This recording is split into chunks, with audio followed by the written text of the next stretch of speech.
Good evening students. आज good evening बोल रहा हूँ क्योंकि वीडियो रात में बना रहा हूँ शाम को। तो स्टूडेंट्स, अब हम लोग चैप्टर 4 क्लास 12th के बायोलॉजी का चैप्टर 4 रिप्रोडक्टिव हेल्थ का स्टडी करेंगे, जनन स्वास्थ्य का अध्ययन करेंगे। ठीक है स्टूडेंट्स, आपके परीक्षा की दृष्टि से बहुत इम्पोर्टेंट चैप्टर है और इजी भी है। मैंने प्रयास किया है कि आपको इजी वे से समझाने का, और आप कंसंट्रेशन बनाकर, थोड़ा सा कंसंट्रेशन बनाकर यदि पढ़ेंगे तो बहुत ही बेहतर चैप्टर है। और मैं उम्मीद करता हूं कि आपको बता दूं कि यह चैप्टर व्यवहारिक भी है, यानी कि आपके लाइफ से जुड़ी हुई है। इसमें सारे इवेंट्स हैं जो इवेंट्स आपके लाइफ से जुड़े हुए हैं, इसलिए इसे आप तो बोर्ड की दृष्टि से पढ़िएगा ही, इसे अपने यूजफुल चैप्टर की दृष्टि से पढ़िएगा।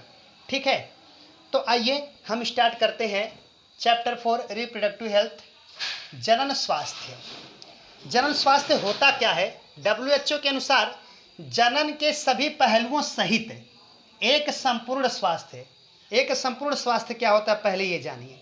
एक संपूर्ण स्वास्थ्य जिसमें शारीरिक स्वास्थ्य, भावात्मक स्वास्थ्य, व्यवहारात्मक और सामाजिक स्वास्थ्य आता हो। ठीक है, ये सब होता क्या है?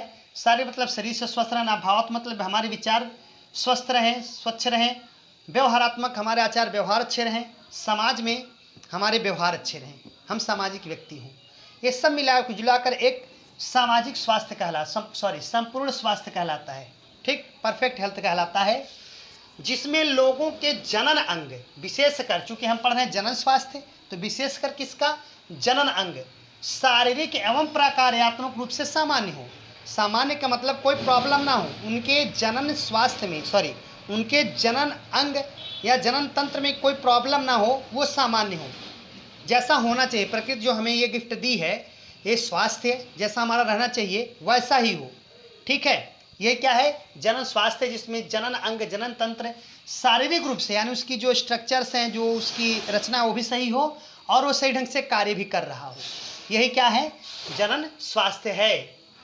उम्मीद करता हूँ ये बात बहुत बेहतर आपको समझ में आया होगा। अब नेसेसरी ऑफ रिप्रोडक्टिव हेल्थ, जनन स्वास्थ्य की आवश्यकता क्यों पड़ती है?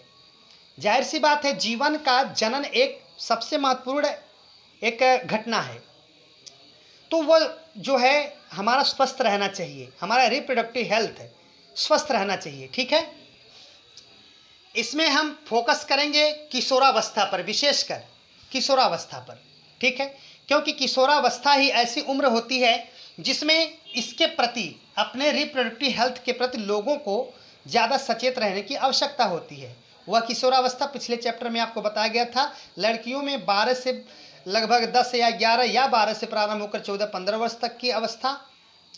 ठीक है, या समझ लीजिए, यूँ कह लीजिए कि शादी तक की अवस्था, और वही हाल 14 से लेकर पुरुषों में 21 वर्ष तक की जो शादी की अवस्था होती है, उस समय की अवस्था किशोरावस्था, जिसमें जननांग हमारे विकसित होते हैं और तमाम हार्मोनल चेंजेज होते हैं, वह अवस्था किशोरावस्था होती है। लोगों को किशोरावस्था एवं उससे संबंधित परिवर्तनों, यानी जो परिवर्तन हो रहा है बॉडी में, ठीक है, किशोरावस्था से संबंधित जो परिवर्तन हो रहे हैं, सुरक्षित और स्वच्छ यौन क्रियाओं, जो हमारे शरीर में यौन क्रियाएं हैं, यानी कि हमारे रिप्रोडक्शन से संबंधित जो क्रियाएं हो रही हैं। ठीक है, यौन संचारित रोग, यानी कि जो हमारे जनन से संबंधित रोग हैं, एवं एड्स के बारे में जानकारी। ठीक है, ये सब जानकारी रखना। ठीक है ना, यही सब क्या है? नेसेसरी ऑफ रिप्रोडक्टिव हेल्थ है, जनन स्वास्थ्य की यही आवश्यकता है।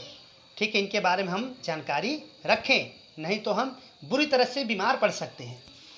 फैमिली प्लानिंग अगला टॉपिक हमारा है। फैमिली प्लानिंग बहुत ही इंपॉर्टेंट यह टॉपिक है। परिवार नियोजन, जो अब कहलाता है परिवार कल्याण। ठीक है, परिवार नियोजन का प्रारंभ हुआ था 1951 में। बड़े दुख की बात है, यहाँ पर हम फोकस करेंगे। आज़ादी के समय हमारे देश की जनसंख्या 35 करोड़ थी। ठीक है, दिमाग में रखेंगे, आज़ादी के समय हमारे देश की जनसंख्या 35 करोड़ थी, जो सन 2000 में लगभग 1 अरब यानी 100 करोड़ हो गई, और 2011 में जो जनगणना हुई थी उसमें 121 करोड़ हो गई। 35 दूना 70, यानी कि जो है इतने ही कम समय में दुगना से भी अधिक, 1.5 गुना, सॉरी 2.5 गुना, 3 गुना हो जाना, ये क्या है? यह निश्चित रूप से हमारे लिए बहुत ही घातक है, पूरे विश्व के लिए बहुत ही घातक है। क्यों? क्योंकि प्राकृतिक संसाधन हैं वो सीमित हैं, ठीक है, उनके द्वारा जो प्रोडक्ट हमें मिल रहे हैं वो भी सीमित हैं, लेकिन हमारी जनसंख्या बढ़ती चली जा रही है। एक समय ऐसा आएगा कि हम पृथ्वी पर प्रकृति के द्वारा जो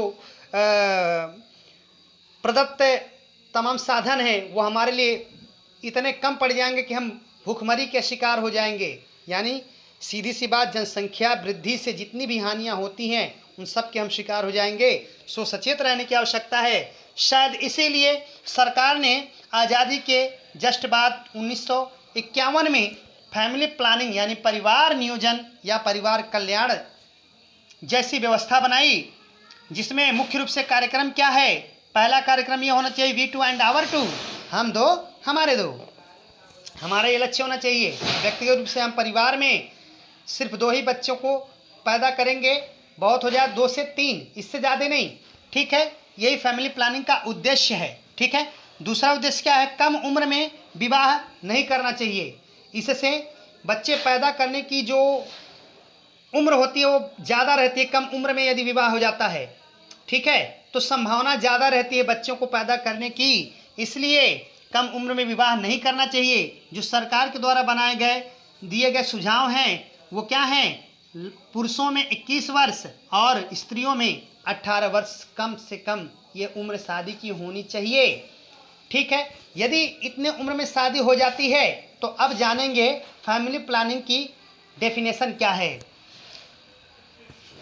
बच्चों के जन्म के बीच इतना गैपिंग रखना कि बच्चों की संख्या सीमित रहे, ठीक है, ताकि परिवार में सदस्यों की संख्या सीमित रहे, ताकि जनसंख्या वृद्धि ना होने पाए। यही फैमिली प्लानिंग है। This is very important topic, ठीक है। अब चलिए हम आगे चलते हैं।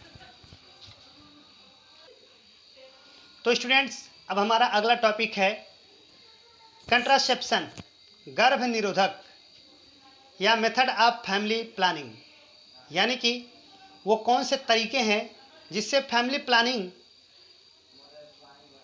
का पालन किया जा सकता है, ठीक है।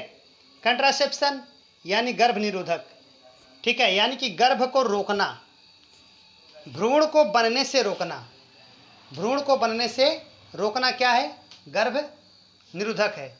या यूं कहें कि ओवम और स्पर्म्स को मिलने ही न दिया जाए, और यदि मिल जाए तो उन्हें नष्ट कर दिया जाए, शीघ्र ही नष्ट कर दिया जाए। यही क्या है? यही है गर्भ निरोधक, ठीक है, गर्भ निरोधक। अब गर्भ निरोधक या फैमिली प्लानिंग को 2 तरीके से हम लोग यूज कर सकते हैं, परमानेंट मेथड और टेम्परेरी मेथड से, यानी अस्थाई विधि और अस्थाई विधि। सॉरी, यहाँ उल्टा हो गया है, यहाँ रहना चाहिए टेम्परेरी मेथड और यहाँ रहेगा परमानेंट, ठीक है, परमानेंट मेथड, ठीक। तो हम लोग पहले टेम्परेरी मेथड में चलते हैं। बहुत ही इंपॉर्टेंट टॉपिक है आईयूडी, इंट्रायूटेराइन डिवाइस, ठीक है। ये डिवाइस छोटे छोटे यंत्र होते हैं, डिवाइस होते हैं, ठीक है। यह सिस्टम इंडिया में बहुत ज़्यादा प्रचलित है और बहुत ही आदर्श माना गया है इस सिस्टम को, ठीक है। इसमें होता क्या है कि कोई एक डिवाइस लेते हैं और स्त्री के यूटेरस में उसको लगा देते हैं, जिससे स्पर्म को रोका जा सकता है ओवम के साथ फ्यूज होने से, ठीक है। उसमें एग्जाम्पल है, सॉरी, इसमें 2 डिवाइस इंपॉर्टेंट है, कॉपर आयन रिलीजिंग डिवाइस और हार्मोन रिलीजिंग डिवाइस, ठीक है। तो कॉपर आयन रिलीजिंग डिवाइस में एग्जाम्पल है copper T, copper 7, multi load 375, ठीक है। होता क्या है कि इनको कैसे लगाते हैं। मैंने यहाँ पर एक चित्र दे रखा है, इस पर गौर करेंगे। हम अच्छी तरह जानते हैं कि इस एरिया में ओवम आता है और इधर से स्पर्म्स पहुँचते हैं, ठीक है, इधर से स्पर्म्स पहुँचते हैं और यहाँ सारे स्पर्म्स भागते हुए जाकर ओवम को फ्यूज करके जायगोट बना देते हैं, जिससे भ्रूण बनता है और बच्चे का निर्माण होता है, ठीक है। तो होता क्या है, इसमें हम क्या करते हैं कि इसमें कॉपर टी डिवाइस लगा देते हैं, कुछ इस तरह का होता है कॉपर टी डिवाइस। अब अगर इधर से स्पर्म से यहाँ पहुँचता है तो ये जो होता है कॉपर टी डिवाइस, ये क्या करता है, अपने अंदर से कॉपर आयन रिलीज करता है। कॉपर आयन जो होता है वह स्पर्म्स को निष्क्रिय कर देता है, इनएक्टिव कर देता है। अब वह आगे जाने लायक नहीं रहता है, यानी ओवम के पास पहुंच नहीं सकता, अतः फर्टिलाइजेशन नहीं होगा, ज़ायगोट नहीं बनेगा, एम्ब्रॉय नहीं बनेगा, तो शिशु ही नहीं बनेगा, ठीक है। तो यह सिस्टम बहुत ही पॉपुलर है इंडिया में, ठीक है। कॉपर टी, कॉपर 7, मल्टीलोड्स 375, ये सब के सब सारे के सारे बहुत पॉपुलर हैं और सबका एक ही तरह से लगभग काम होता है, ठीक है। दूसरा डिवाइस होता है हार्मोन रिलीजिंग डिवाइस। इसका एग्जाम्पल है LNG-20 और प्रोजेस्टेरोन। ये क्या करते हैं, इन डिवाइस का प्रत्यारोपण गर्भाशय में कर देते हैं, यानी कि यूटेरस में कर देते हैं।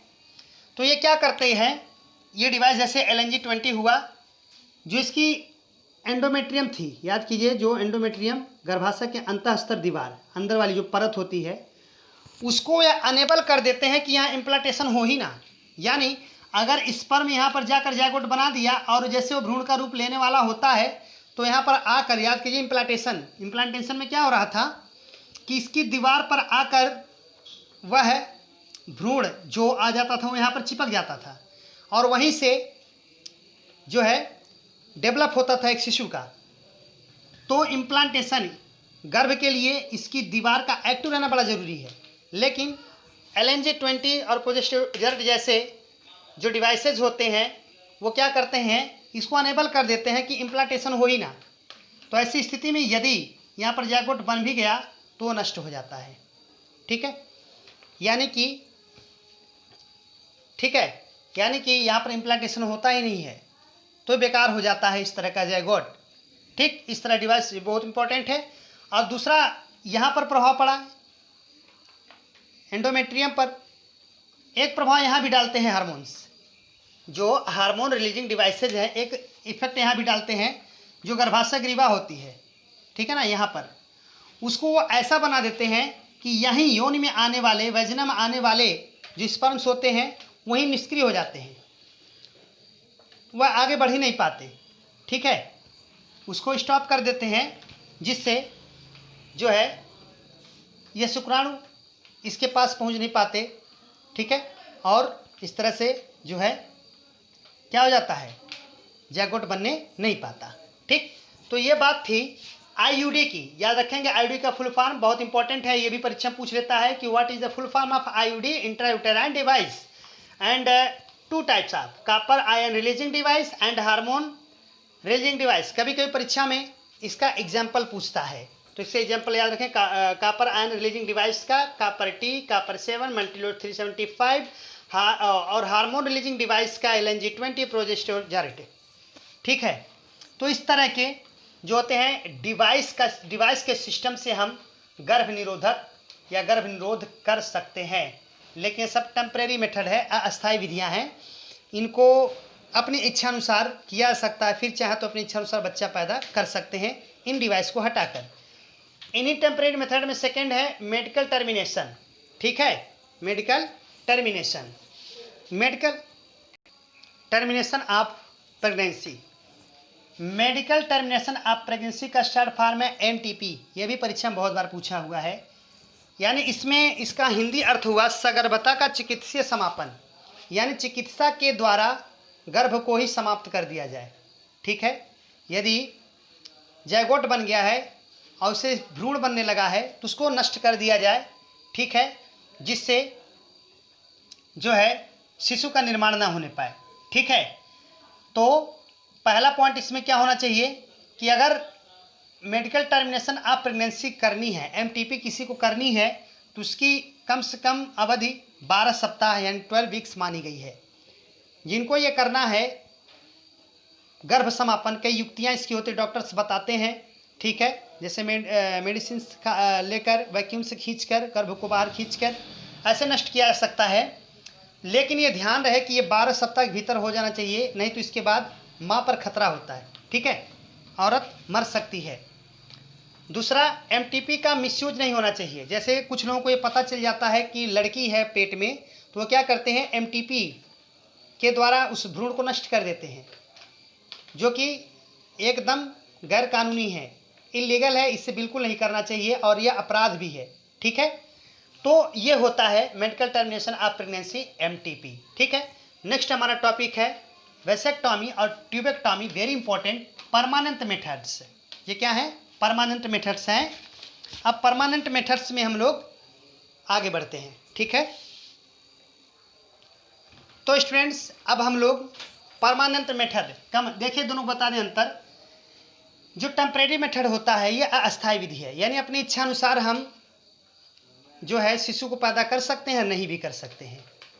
लेकिन यह परमानेंट मेथड ऐसा मेथड है कि जब एक बार इसे आपने अपना लिया तो उसके बाद यह जीवन में दोबारा कभी बच्चे को पैदा नहीं किया जा सकता इस मेथड से।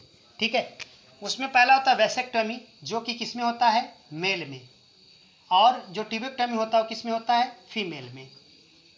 ठीक है, हिंदी में इसको नसबंदी, इसको नलीबंदी कहते हैं। ठीक है, तो वेसेक्टॉमी में क्या किया जाता है कि जो आप लोग पढ़े होंगे पिछले क्लास में, पिछले चैप्टर में, कि हमने आपको ये बताया था पुरुष का प्रजनन तंत्र, तो उसमें से जो है, याद कीजिए, इस तरह से प्रजनन तंत्र में हमने स्ट्रक्चर दिया था। ठीक है, हमने दिया था, ये स्क्रोटम था, और ये जो अंडाकार रचनाएं हैं, ये जो है टेस्टिस, जो कि प्राइमरी सेक्सुअली ऑर्गन था मेल का। ठीक है, टेस्टिस यह शुक्राणु बनाता है, और वाश डिफरेंस के माध्यम से, वाश डिफरेंस के माध्यम से जो है यहाँ से स्पर्म्स बनते हैं, और पुरुष के पेनिस के द्वारा या बॉडी से आउट किए जाते हैं स्त्री की वैजिना से होते हुए उसके यूटेरस में स्पर्म पहुँचाने के लिए। ठीक है, वेसेक्टॉमी में क्या होता है, किसी वाश डिफरेंस को शल्य चिकित्सा से यानी ऑपरेशन करके इसको काट कर बांध दिया जाता है। ठीक है, इसको काट कर बांध दिया जाता है, जिससे यहाँ से स्पर्म से अब आगे बढ़ नहीं सकता। जब स्पर्म से आगे नहीं बढ़ेगा, ठीक है, तो स्त्री के यूटेरस में ओवम के पास स्पर्म पहुंचकर जायगोट नहीं बना सकता। जब पहुंचेगा ही नहीं तो जायगोट क्या बनाएगा, सवाल ही नहीं पैदा होता। ठीक है, यही क्या है, वेसेक्टॉमी है। और ट्यूबेक्टॉमी में क्या होता है, इसको जानेंगे। ट्यूबेक्टॉमी में स्त्री का जो गर्भाशय होता है उसमें जो ओविडक्ट होता है, ओविडक्ट या फैलोपियन ट्यूब को शल्य चिकित्सा या ऑपरेशन के द्वारा काटकर बांध दिया जाता है, जिससे अंडाणु आगे नहीं बढ़ पाता। चलिए फिगर को दिमाग में लाइए, ये फिमरी, ये अंडाशय या ओवरी, ये टोटल यूटेरस, ये फैलोपियन ट्यूब, फिमरी। ठीक है, ये ओवरी। ठीक है,